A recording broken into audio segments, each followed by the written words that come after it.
Halo, welcome back to my YouTube channel.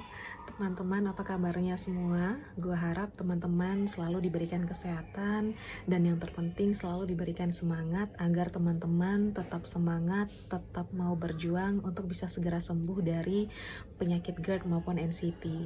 Nah, di video gue kali ini, gue akan ngebahas tentang bagaimana caranya mengatasi serangan sensasi GERD ataupun NCT yang datang secara tiba-tiba.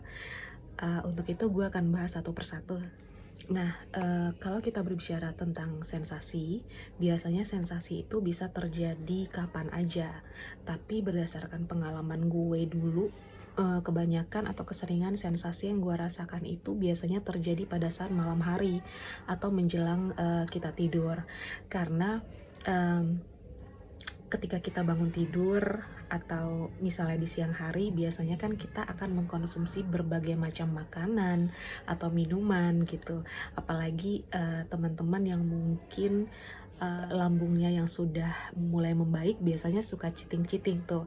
Nah, kalau misalnya pada saat siang hari kalian minum kopi ataupun makan makanan pantangan, biasanya hati-hati. Sensasi yang akan kalian rasakan itu akan terjadi atau akan kalian rasakan pada saat malam hari. Tuh, karena kan setiap makanan dan minuman itu kan punya waktu pengolahan masing-masing.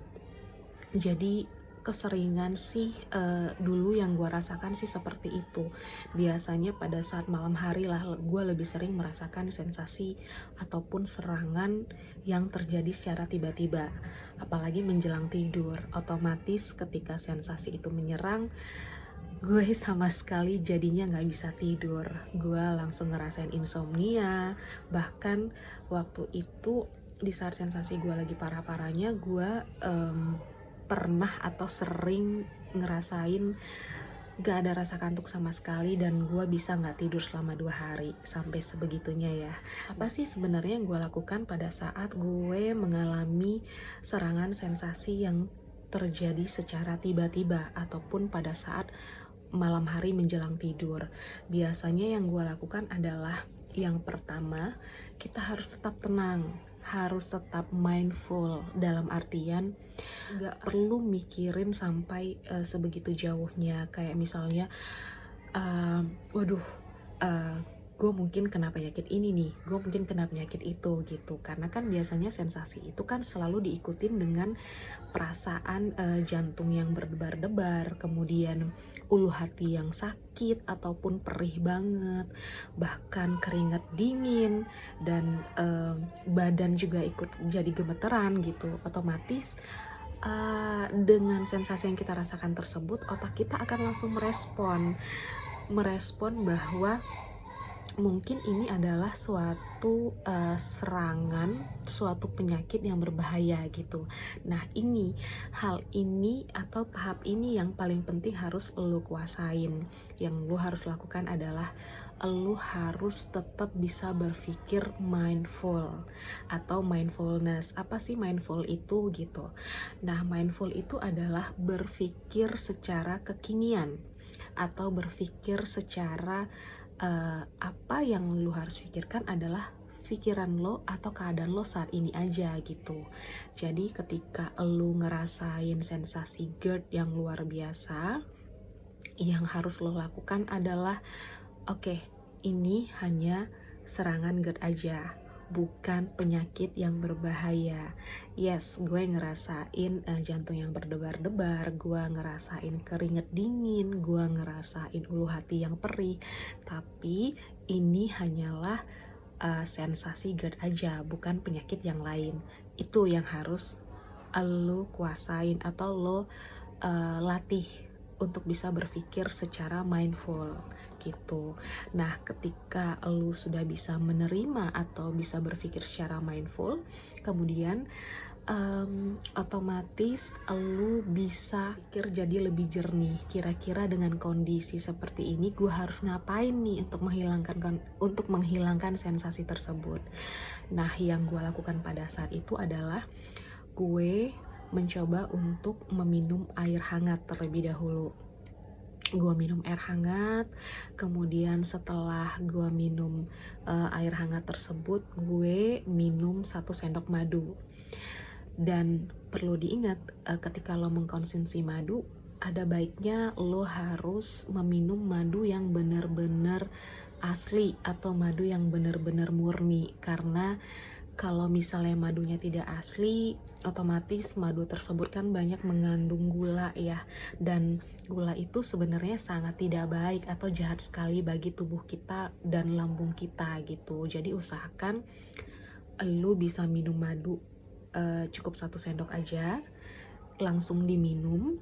Tapi cara meminumnya adalah lo harus benar-benar menikmati madu tersebut di dalam mulut lo gitu, supaya madunya bisa bercampur dengan enzim-enzim yang ada di mulut kita.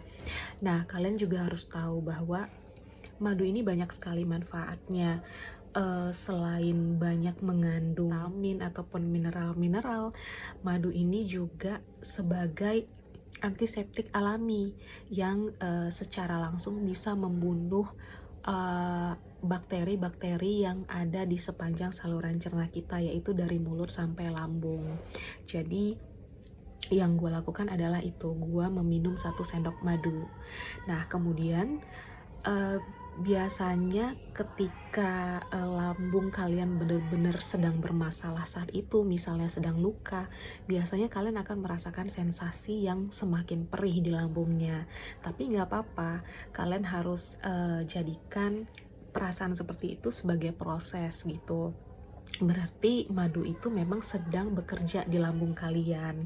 Nah, nanti coba lagi untuk dilihat reaksinya. Apakah setelah setengah jam minum madu, apakah ada perubahan yang signifikan atau tidak gitu. Kalau misalnya nanti kalian merasakan suatu perubahan yang baik, perubahan yang cukup signifikan, maka kalian bisa ulangin kembali. Setelah 1 jam kemudian, kalian minum lagi 1 sendok madu kembali gitu. Yang dulu gue rasakan sih, pada saat gue mengalami sensasi tersebut, biasanya dengan gue meminum 1 sendok madu aja itu udah terjadi perubahan yang cukup signifikan. Teman-teman nanti bisa kalian coba sendiri gitu. Pokoknya ketika kalian merasakan sensasinya sudah mulai mereda, kalian bisa ulangin untuk meminum madu dengan jeda waktu sekitar setengah sampai 1 jam. Kalian bisa ulangin minum madunya maksimal sampai 3 sendok atau 4 sendok gitu. Nah, nanti biasanya ketika kalian sudah mengkonsumsi madu tersebut, kalian pasti akan merasakan perubahan yang signifikan. Biasanya ketika kalian minum madu di sendok pertama dengan madu yang di sendok kedua atau ketiga, biasanya sensasi yang kalian rasakan pasti akan semakin berkurang, akan semakin smooth gitu, dan rasa perih yang kalian rasakan juga tidak seperti waktu pertama kali konsumsi madunya. Setelah itu apalagi sih yang gue lakukan setelah gue minum madu? Biasanya setelah gue minum madu, kan gue akan merasakan perubahan yang cukup signifikan, dalam artian perubahan yang bener-bener baik yang gue rasakan saat itu. Biasanya gue bisa langsung tidur. Nah, setelah gue tidur, keesokan harinya, untuk menghindari serangan sensasi yang mungkin bisa datang lagi kapan aja, biasanya gue support badan gue dengan jus yang juga dapat meredakan sensasi-sensasi GERD yang mungkin serangannya bisa terjadi kapan aja gitu. Nah, jus apa sih yang paling sering gue konsumsi pada saat itu? Jus yang paling gue sering konsumsi adalah jus kol mentah maupun jus timun. Nah, teman-teman mungkin pasti heran gitu ya, kok orang kena GERD, lambungnya sedang bermasalah tapi malah minum jus kol gitu. Bukannya kol itu banyak mengandung gas ya, banyak mengandung lala lili gitu. Mungkin kalian harus tahu ya bahwa kol itu banyak sekali manfaatnya jika kita mengkonsumsinya secara mentah. Jadi kol ini mengandung suatu zat yang manfaatnya merupakan sebagai antasida alami atau obat lambung gitu, selama kalian bisa mengkonsumsinya secara mentah gitu. Nah, yang gue lakukan pada saat itu adalah gue mengkonsumsi kol untuk gue jadikan jus gitu. Yang kalian bisa lakukan adalah kalian bisa pilih, kalian bisa ngejus kol tersebut secara langsung tanpa dicampur dengan timun, atau kalian juga bisa ngejus timunnya aja gitu. Tapi yang gue lakukan pada saat itu adalah gue lebih sering mengkonsumsi kol ini dicampur dengan timun sebelum di jus. Untuk takarannya tuh nggak perlu banyak-banyak, kalian cukup ambil sekitar 3 lembar kol, dicuci bersih terlebih dahulu, kemudian kalian ambil 1 batang timun dan harus dicuci terlebih dahulu, kemudian kalian jus gitu, kalian blender. Boleh ditambahkan air sedikit supaya blendernya bisa muter gitu, tapi nggak boleh dicampur madu seperti itu. Pokoknya harus benar-benar pure kol ataupun timun gitu, supaya kalian bisa mendapatkan manfaat yang lebih maksimal. Jadi jangan ditambahkan apapun kecuali air hanya sedikit gitu. Nah, pada saat itu gue sering banget ketika sensasi GERD yang gue rasakan masih sering menyerang, gue bisa dibilang sering banget untuk mengkonsumsi jus kol ataupun jus timun. Biasanya gue akan mengkonsumsinya pada saat pagi hari ketika perut gue sedang kosong, atau bisa juga pada saat menjelang makan malam. Kalian nanti pasti akan ngerasain sendiri deh ketika kalian mengkonsumsi jus kol ataupun jus timun ini, kalian akan merasakan sensasi yang lebih soft gitu, terus perut juga akan lebih dingin atau lebih tenang gitu. Apalagi teman-teman yang masih ngerasain heartburn atau berasa dadanya terbakar, jus kol ataupun timun ini sangat baik banget untuk menghilangkan sensasi seperti perasaan dada yang berasa terbakar gitu atau heartburn. Jadi kalian bisa cobain, tapi tetap harus di combine juga dengan makanan-makanan yang memang menyehatkan. Kemudian tetap harus menghindari makanan-makanan yang sudah diharamkan bagi penderita GERD maupun NCT. Jadi itu yang gue lakukan dulu ketika gue mengalami serangan GERD secara tiba-tiba. Yang gue lakukan pertama adalah gue minum madu 1 sendok tanpa dicampur air sama sekali. Kemudian kalau misalnya sensasinya masih terasa berat juga, gue akan ngulangin untuk minum madu sekitar setengah jam sampai 1 jam, dan maksimal sekitar 3-4 sendok. Kemudian keesokan harinya gue akan support pencernaan gue dengan meminum jus kol ataupun jus timun, atau gabungan campuran dari kedua sayuran tersebut gitu. Nah, selanjutnya gimana sih caranya untuk mengatasi serangan NCT yang datang menyerang secara tiba-tiba? Sebelumnya gue mau cerita dulu ya.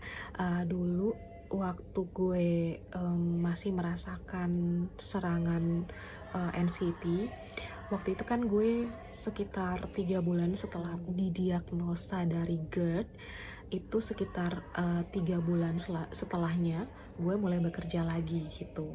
Nah, karena gue masih sering ngerasain sensasi-sensasi, masih sering ngerasain panik, sering banget dulu gue ketika serangan panik itu datang atau serangan NCT itu datang, gue sering banget tahu-tahu turun gitu di jalan gitu, karena memang gue ngerasa sangat-sangat nggak nyaman pada waktu itu.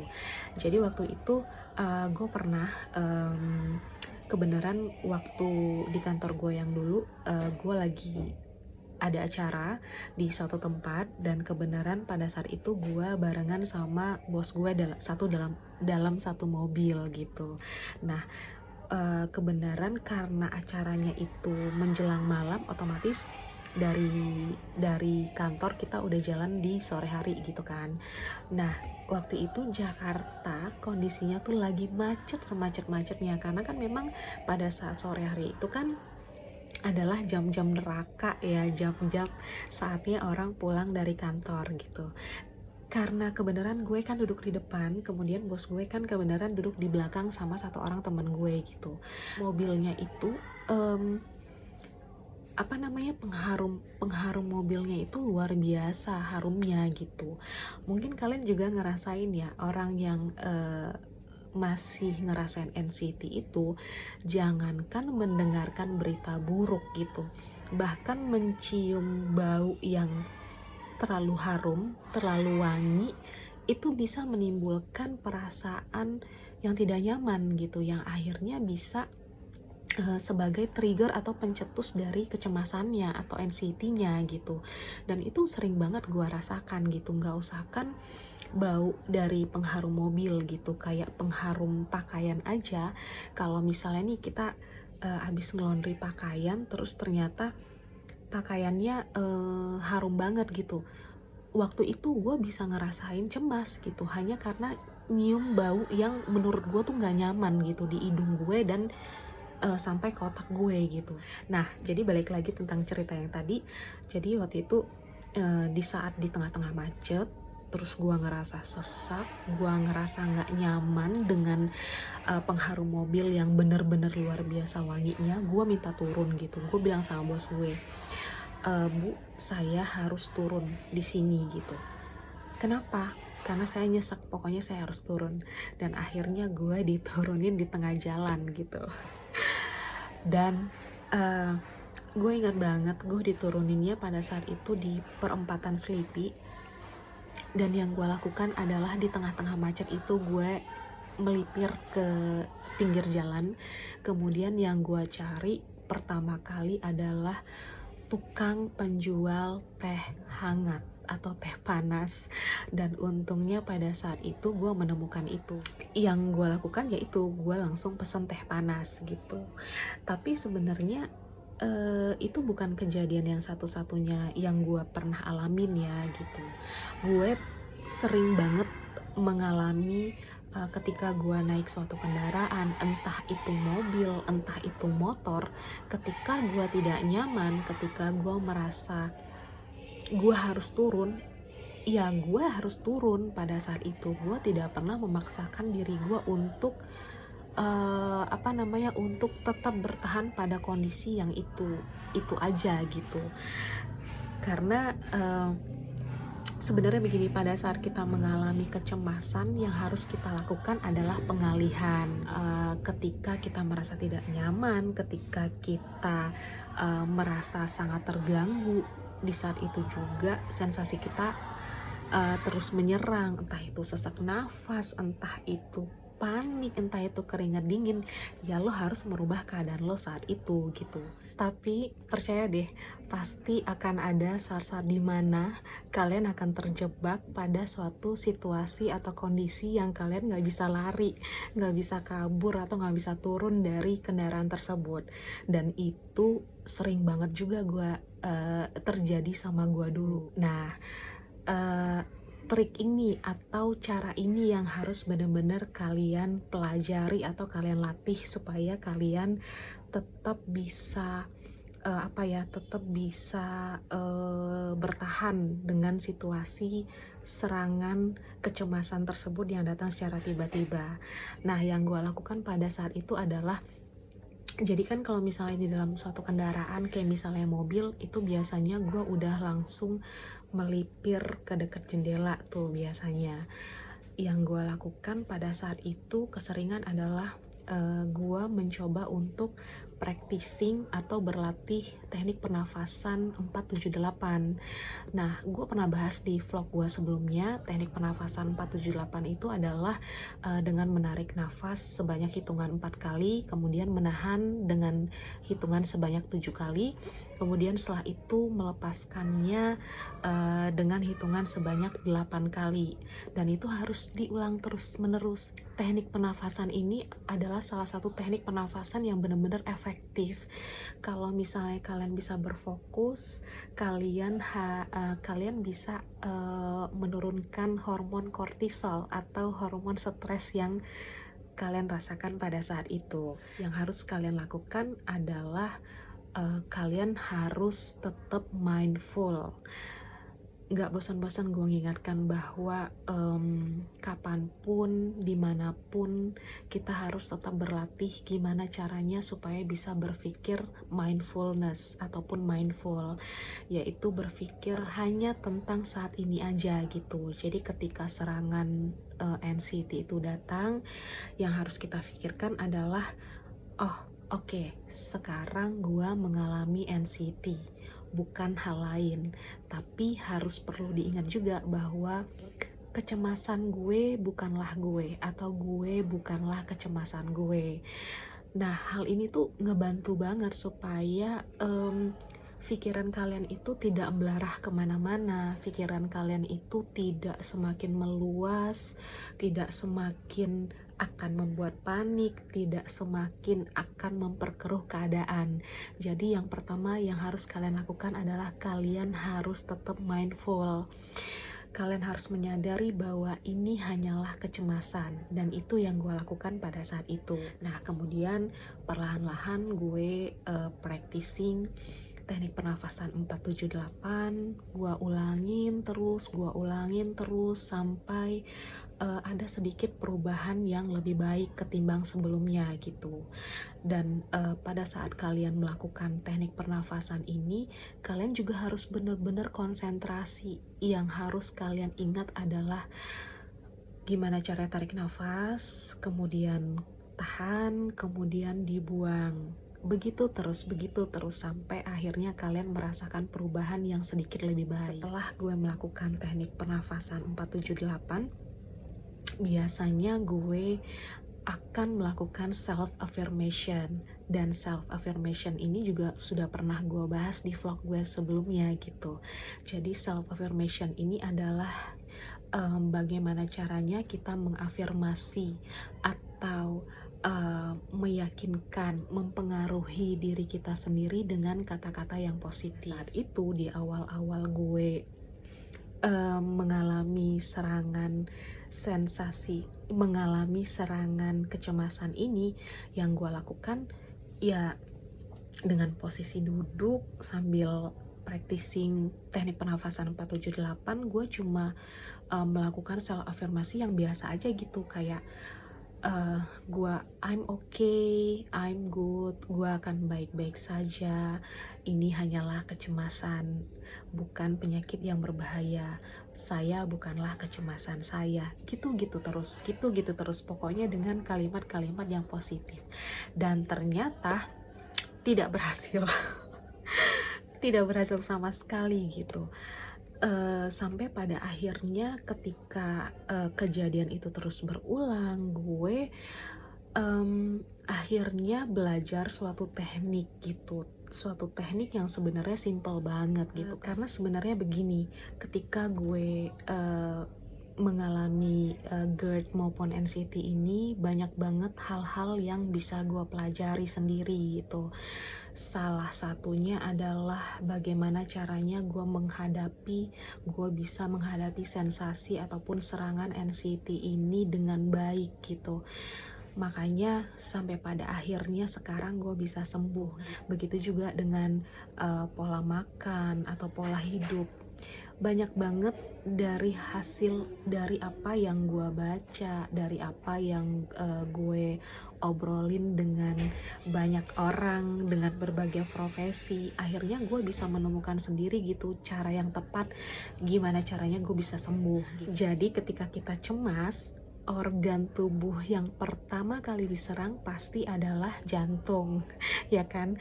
Biasanya orang yang cemas itu pasti akan ngerasain jantung yang deg-degan, berdebar sangat kencang, kemudian akhirnya bikin keringat kita jadi banyak, kemudian tubuh kita juga akan gemeteran gitu, semua organ-organ yang ada di tubuh kita ini berasa kayak kedutan gitu. Kebanyakan sih seperti itu sensasinya. Nah, yang gue lakukan pada saat itu adalah gue menyentuh bagian tubuh yang paling signifikan atau yang paling vital pada saat gue mengalami serangan kecemasan. Nah, tadi kan sebelumnya gue melakukan afirmasi tanpa menyentuh apapun gitu. Nah, ketika akhirnya gue belajar dan akhirnya gue menemukan bagaimana caranya supaya self affirmation gue bisa lebih efektif adalah dengan menyentuh bagian tubuh yang sakit, yang paling vital ketika diserang oleh anxiety, yaitu bagian dada kiri gue gitu. Jadi gue taruh tangan gue yang sebelah kanan, telapak tangan gue sebelah kanan gue taruh di dada kiri gue, kemudian usahakan supaya kalian bisa memejamkan mata pada saat kalian melakukan self affirmation. Tujuannya apa? Tujuannya adalah dengan kita memejamkan mata diharapkan supaya kita bisa lebih fokus, bisa lebih konsentrasi untuk memberikan afirmasi yang positif terhadap tubuh kita. Nah, yang gue lakukan pada saat itu seperti ini. Gue sentuh dada kiri gue, kemudian gue mengucapkan kalimat apapun yang sifatnya positif. Yang kalian bisa sampaikan ke tubuh kalian adalah bahwa saya baik-baik saja, saya adalah pribadi yang tenang, saya hanya mengalami kecemasan, tapi saya bukanlah kecemasan saya. Dan kalian pokoknya boleh mengganti kalimat apapun yang menurut kalian powerful ataupun benar-benar signifikan supaya kalian bisa merasakan perubahan yang lebih baik daripada sebelumnya. Jangan nanti ketika kalian cemas kalian malah mengupat, malah aduh gue kenapa nih, aduh gue kena jantung nih. Jangan seperti itu gitu. Justru yang kita lakukan pada saat itu adalah bagaimana caranya kita harus tetap berpikiran positif, kita menyampaikan sesuatu yang sifatnya positif ke tubuh kita agar tubuh kita bisa mendapatkan atau bisa memberikan respon yang positif gitu. Itu yang gue lakukan dan ternyata berhasil. Tapi teknik-teknik tersebut nggak hanya berhenti sampai di situ aja. Ketika gue sudah bisa mengalami rasa tenang yang lebih baik daripada sebelumnya, kondisi gue bisa jauh lebih tenang. Biasanya kalau memang gue sudah bisa turun dari kendaraan tersebut, gue akan turun gitu. Karena sebenarnya begini, orang yang mengalami kecemasan itu cuma butuh distraction atau butuh dialihkan gitu. Teknik-teknik tersebut gue lakukan juga sebagai bentuk dari pengalihan gimana caranya gue mengalihkan perasaan cemas gue, serangan cemas gue menjadi lebih mindful dalam berpikir. Kemudian gue alihkan juga dengan teknik pernafasan 478 dengan memfokuskan pikiran gue pada pernafasan aja gitu. Kemudian juga gue alihkan dengan melakukan self affirmation dan menyentuh bagian tubuh yang sakit, sehingga pikiran gue itu hanya berfokus pada kalimat-kalimat positif yang gue sampaikan serta berfokus pada sentuhan yang gue lakukan pada organ yang pada saat itu dirasakan terserang oleh serangan anxiety gitu. Nah, setelah itu kalau memang memungkinkan gue untuk turun dari kendaraan tersebut, biasanya gue akan turun. Karena ketika kita mengalami serangan anxiety dan pada saat itu kita sudah bisa nginjek tanah, itu rasanya surga banget, rasanya plong banget, rasanya kayak pokoknya rasanya plong banget deh gitu. Jadi ketika gue turun, biasanya gue pasti akan nyari warkop ataupun warteg gitu. Gue nggak peduli deh gue diturunin di mana atau gue minta turun di mana. Pokoknya hal pertama yang gue lakukan ketika gue sudah bisa turun dari kendaraan tersebut adalah gue akan cari warteg ataupun warkop. Nah, sampai di warteg ataupun di warkop itu gue biasanya akan memesan minuman hangat atau biasanya teh gitu dengan sedikit gula. gue akan minum teh hangat itu dengan cara diseruput, kemudian gue akan mengoleskan minyak esensial supaya tidak terjadi serangan lanjutan gitu, karena kan sebenarnya untuk sensasi kecemasan ini bisa terjadi di mana aja, kapan aja, dan yang pasti terjadinya pada saat kita tidak siap gitu. Nggak mungkin kan pada saat kita siap atau pada saat kita tenang kita akan mengalami sensasi kecemasan gitu, nggak mungkin. Nah, yang gue oleskan pada saat itu adalah minyak esensial lavender. Kenapa sih harus minyak esensial lavender gitu? Sebelum gue ngebahas tentang lavender, mungkin gue pengen menyampaikan juga bahwa mungkin teman-teman berpikir gue menggunakan minyak esensial ini sebagai bentuk jualan gitu. Enggak ya, karena jujur untuk pada dasarnya gue adalah tipikal orang yang memang penggila oil gitu dari dulu gitu, entah itu minyak kayu putih itu juga termasuk oil ya, atau mungkin minyak esensial lain gitu, apapun lah yang minyak yang pernah gue cobain, entah itu yang lokal ataupun non lokal, tapi memang sampai saat itu gue tidak pernah merasakan perubahan yang signifikan gitu. Dan ketika gue memilih minyak esensial oil dari Young Living ini, gue membutuhkan waktu sekitar 3 tahun untuk bisa percaya dan nyobain ke diri gue sendiri gimana sih atau sepowerful apa sih minyak esensial oil ini gitu, sampai pada akhirnya gue memutuskan untuk hanya pakai minyak esensial oil dari Young Living ini. Nah, kenapa gue memilihnya lavender? Mungkin teman-teman udah pada tahu bahwa dalam lavender ini terkandung suatu senyawa yang sifatnya sangat menenangkan, yang sifatnya sangat mampu untuk memberikan rasa rileks gitu. Jadi di dalam lavender ini mengandung banyak zat-zat antidepresan gitu, zat yang sangat berfungsi banget atau sangat dianjurkan banget untuk menekan rasa kecemasan, bahkan bahkan perasaan depresi terhadap seseorang gitu. Nah, ketika setelah gue minum air hangat atau teh hangat tersebut, biasanya gue akan oleskan lavender ini di bagian titik-titik tertentu yang tujuannya adalah agar oil ini bisa meresap langsung ke titik saraf kita sehingga memberikan perubahan yang signifikan.